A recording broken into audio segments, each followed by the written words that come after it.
Okay. Okay.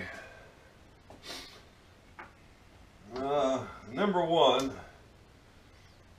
the bluing on this came out spectacular, almost too good to be true. So I tried it on some other items. This you recognize the dish I used the first time, and this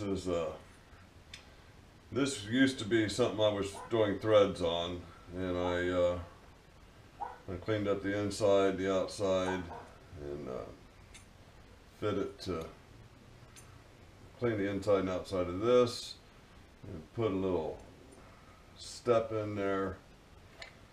So I'm thinking an optical center punch. That's what I'm thinking, but we'll see. So let's put that aside. Okay, so the FedEx driver came today. There's the SHARS sticker. And we have 4815 Collets. There's a 1/8. Let's just pick one out of here out of random. It's larger. There's a 3/4 inch. I did open up the 1/8 already, and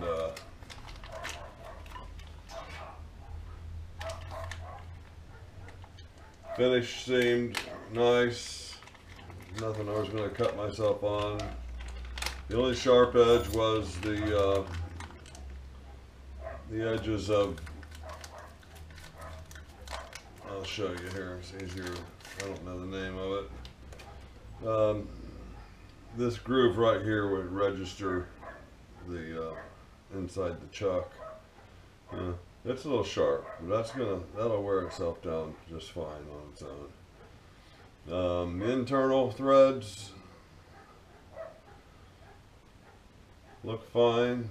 The external threads are actually a little beat up on this one edge. These are the precision ones. But yes, the threads are a little beat up right here. You'll have to check the other ones for a similar situation. Let's look again. Here's the 1/8 that I opened up before. And those threads all look undamaged. So the 3/4, now I have a, by no means should I have to use this. And I just wonder if I have a thread file. And I just wonder if I have anything that fine. There's 26 and 28. So if we're in the 26 or 28 range, we should be able to, 23 looks finest of all. That's too fine. There's 20.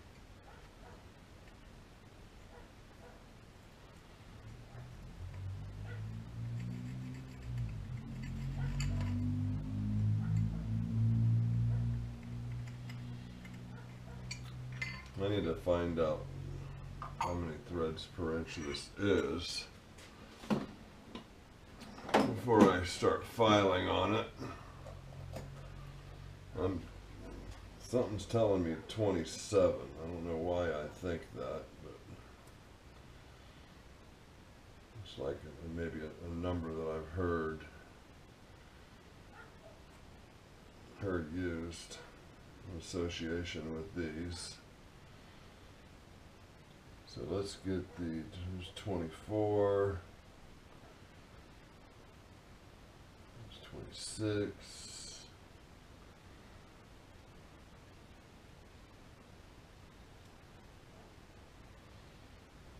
So I'm not sure why I think it's 27, but it's not. Okay, let's try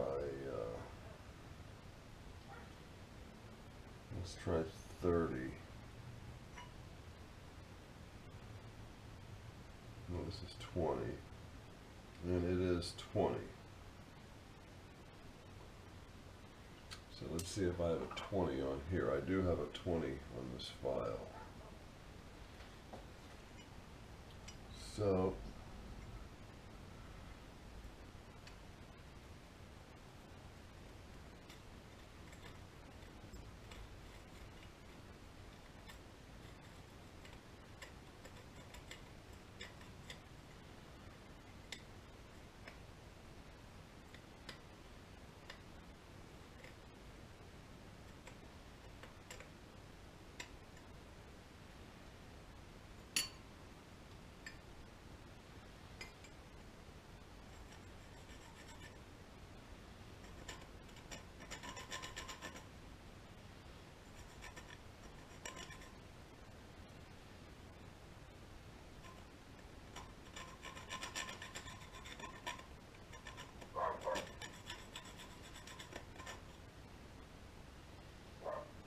now that straightened it out just fine.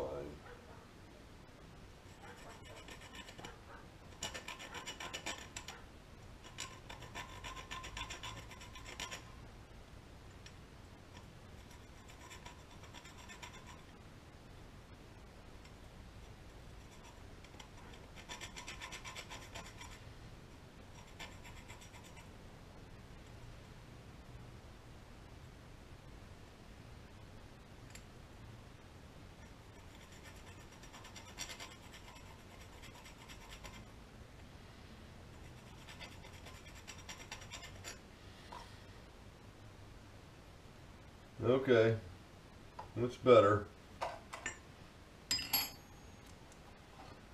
There's an 8-in-1 thread file.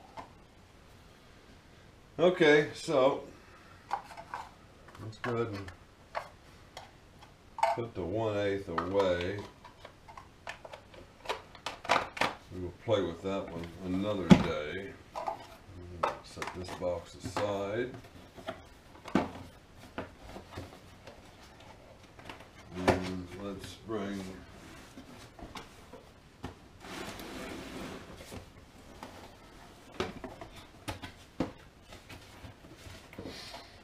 I have a chuck wrench.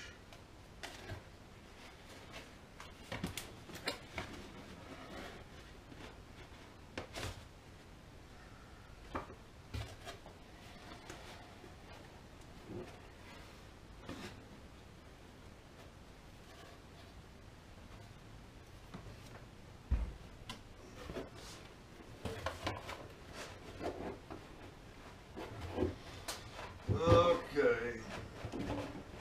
You know, stuff's new, you're so particular with it, and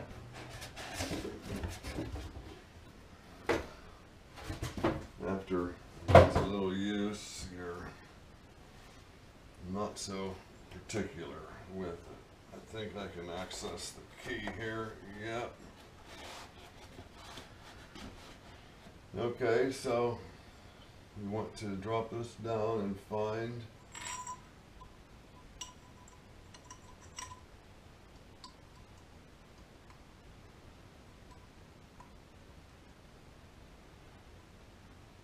okay, is that all there is to it?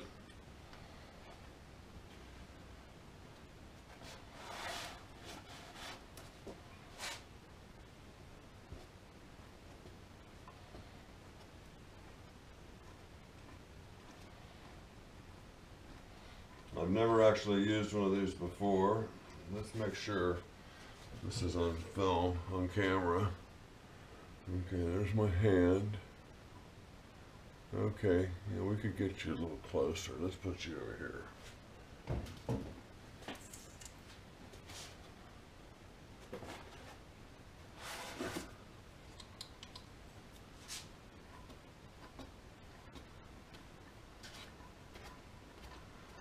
Okay, it's being drawn down, looks like.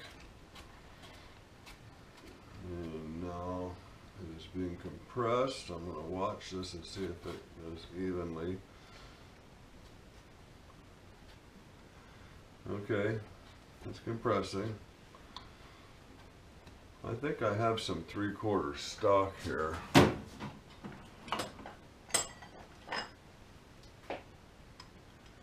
Nope. So let's see how we remove this.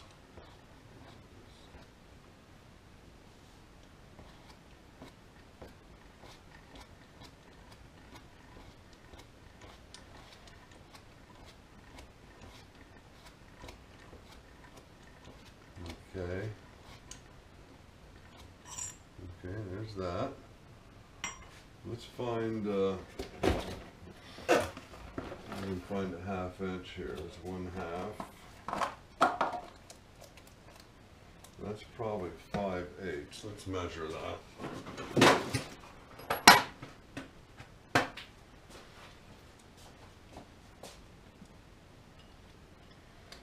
Okay, 624.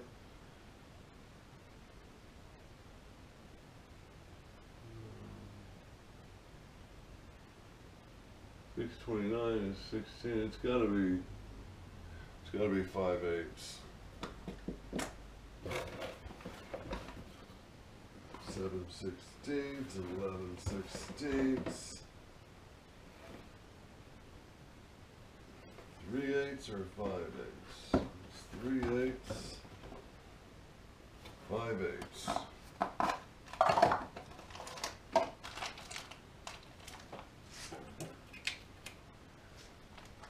Okay. You can tell I didn't have anything set up ahead of time here, huh? So there's 5/8. Where's my dimple?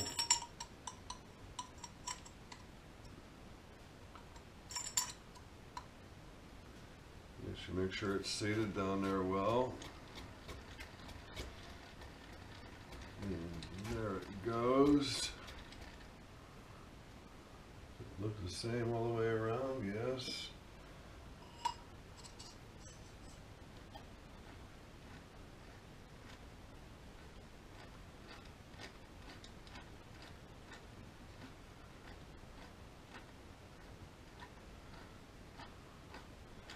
I think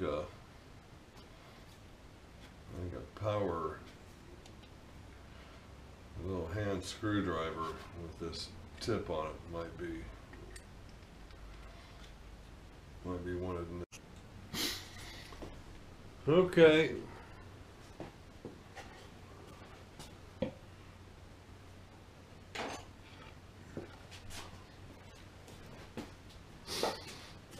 Okay, here we go. Board came from the skid, and the lathe was delivered on.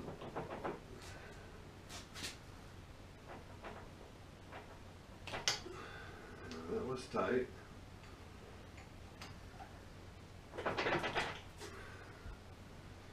That's tight.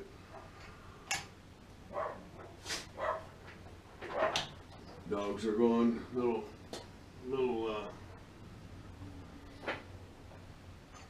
they found something of interest out there.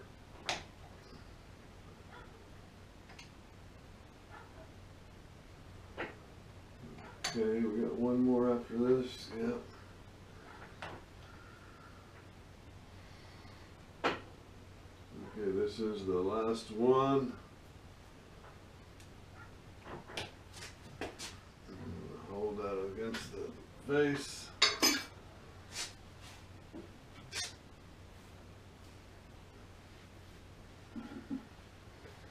Well, I've never done this with trying to, in consideration of a camera.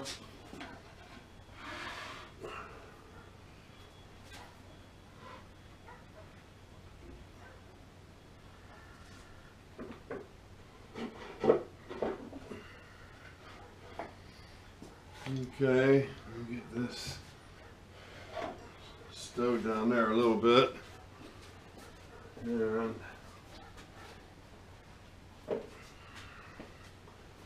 I have this marked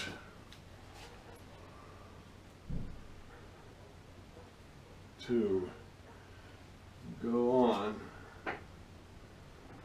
in a certain position.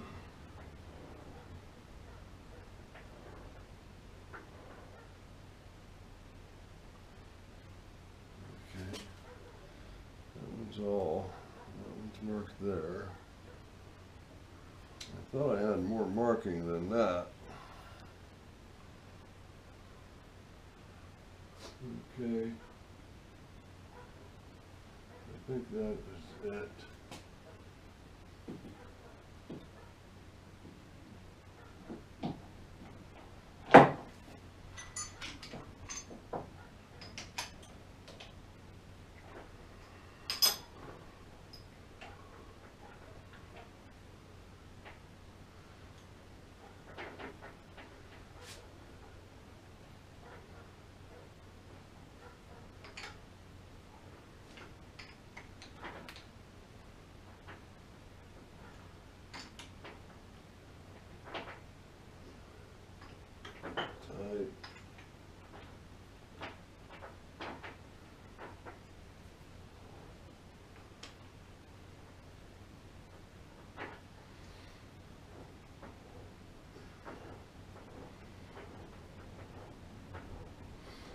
Go by and visually check each one. This one might be able to be screwed in a hair. It's about 4 o'clock. It should be at 6 o'clock. So I may be able to rotate that one out, I think. So let me mark that one, a single dot.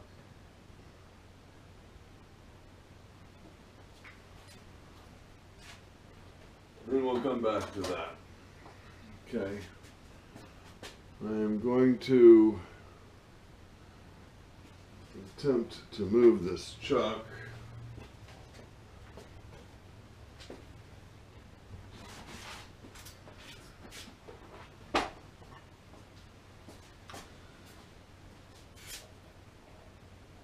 Well, okay. They're not that heavy. Although, for such a small package, well, it is very heavy.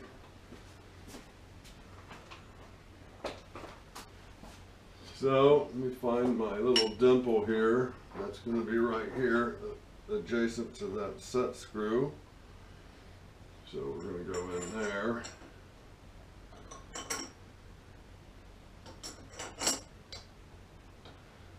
Okay, and it is engaged and bringing it in. I do want to get the Collets stop, I guess it's called.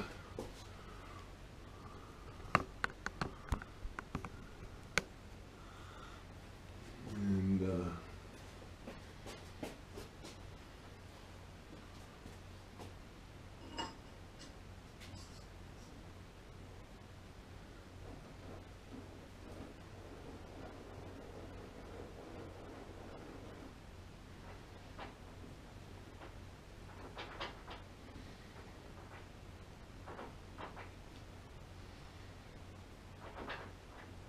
okay, I'm not going to crank that thing or anything real serious.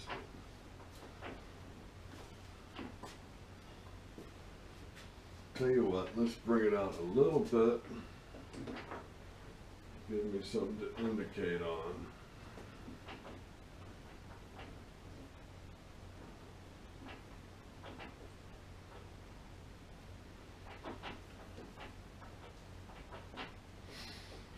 Okay, bring this down, and we should probably find you a better place to wash from.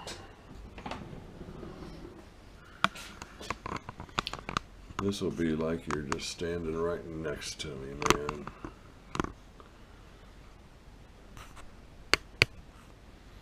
And let me get my indicator.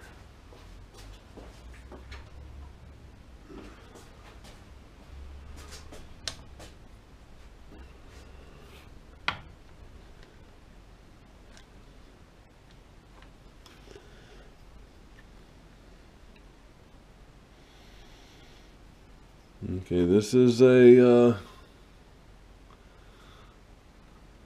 well, you're not seeing any of that, are you?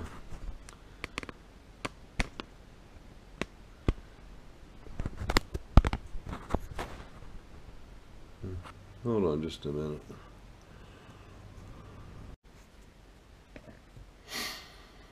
Okay. Okay, here I have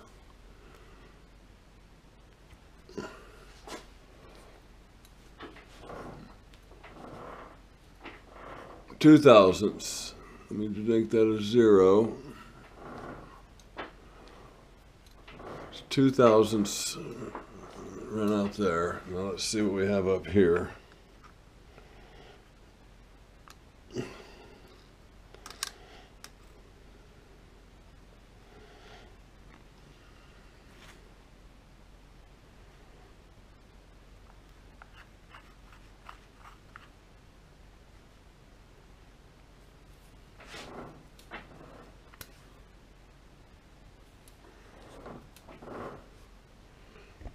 And here we are up on the chuck.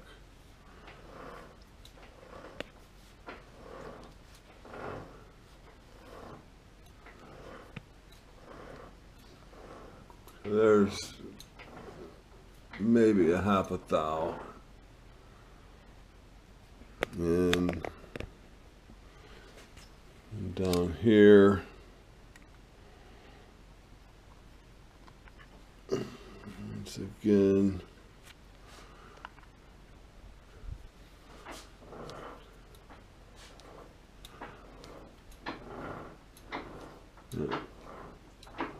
plus 2 thou. Okay.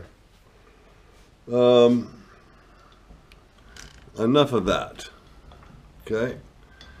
Now I can take that 2 thou out with the adjustments.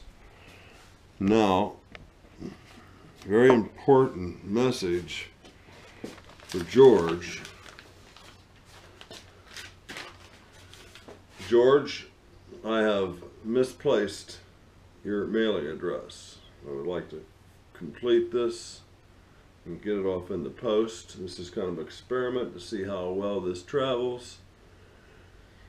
If it travels okay, I'll double it or triple it and get another package off to you. So, hit me with my email. Emails are always in my description. Oh! And I'm continuing on with my, there we go, with my purchases. I purchased a couple more items. I ordered a number 13 Jarno dead center. I have ordered 2 Morris Taper number 3 reamers, one kind of a roughing reamer and one kind of a finishing reamer.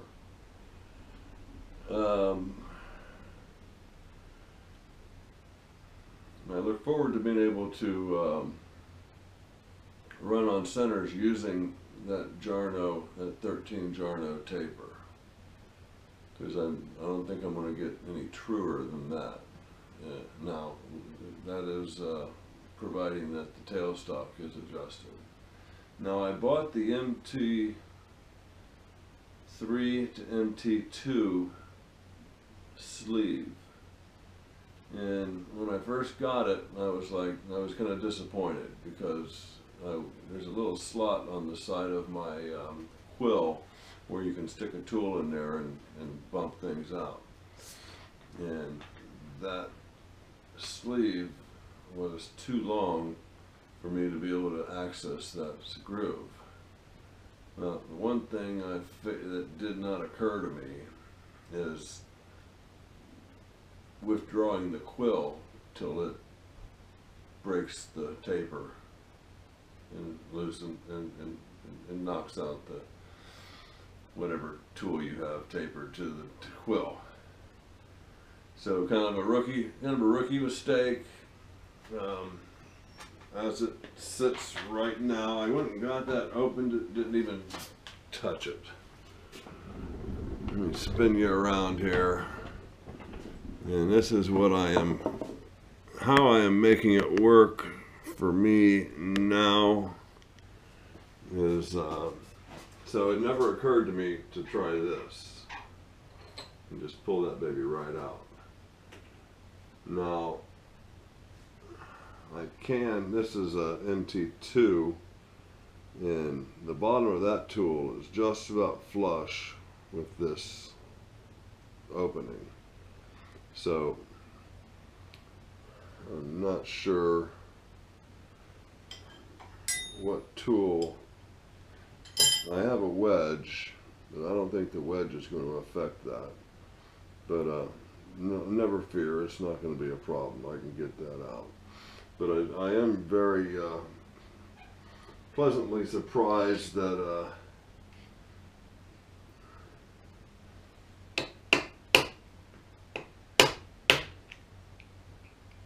I should pop that right out.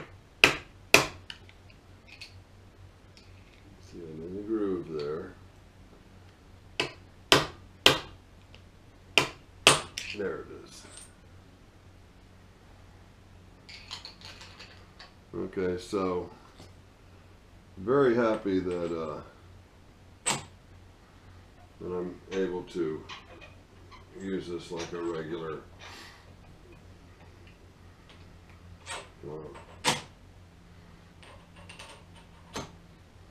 okay, now what was I going to show you over here on the left?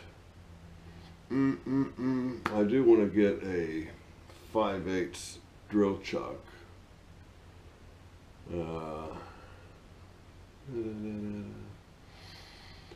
somebody just had a shitload of tools that they got, and they're going to give most of the stuff away for almost postage, except for the chucks. All the rest of the stuff is turret lathe stuff, and that'll probably give you a clue who I'm talking about, because I don't know who I'm talking about. Okay, we were looking at this, and I was going to relate this somehow to the mini lathe. And, yeah. So I do have an MT3 dead center.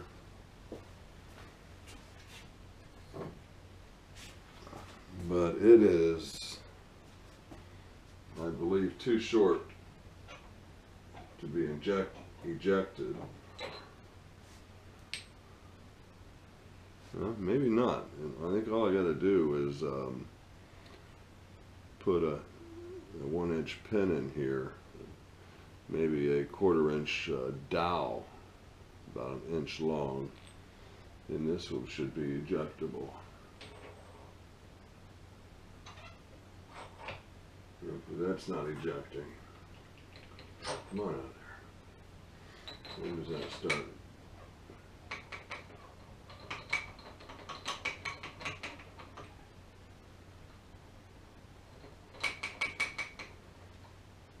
Okay, so if I can get a little more length on this, it'll be good there. And that shouldn't be hard to do. I can do a 1/4-inch reamed hole. I got some 1/4-inch dowels. You can just do a forced pressed fit. And that should be fine. I'm not going to drive this home because it's probably oily from my hands. I just don't want to deal with that. Okay, I think that's all. Let's go ahead and put the MT3 goes in that hole. These are all 2, 2, 2, 2. Here's an example of where I had to use a ejector pin.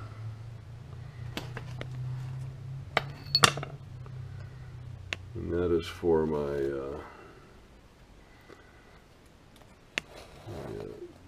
tailstock die holder. You see, I had to make some adjusting, some final adjustments in there with the brass. This one's fine. So yeah, I think putting a little tang on the end of that number 3 should solve that problem. And I do look forward to being able to touch up this taper a little bit. It's pretty rough. I'm not sure how much of it you can see. Is that just schmut in there?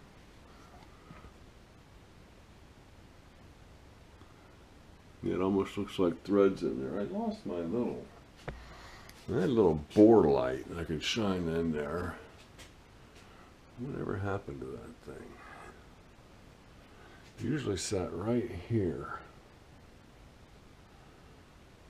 It's not up there.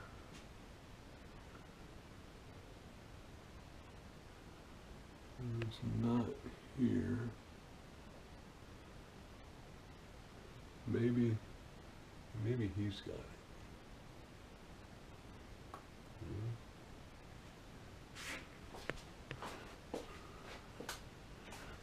I don't think it's over here.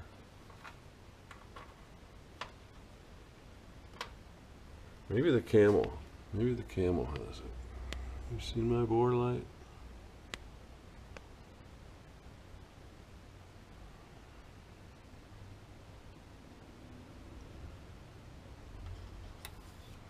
There's my hour hand. Here's my first broken tap.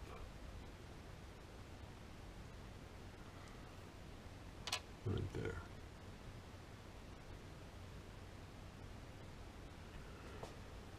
Okay, since I can't find the bore light, I can't show you how horribly mangled my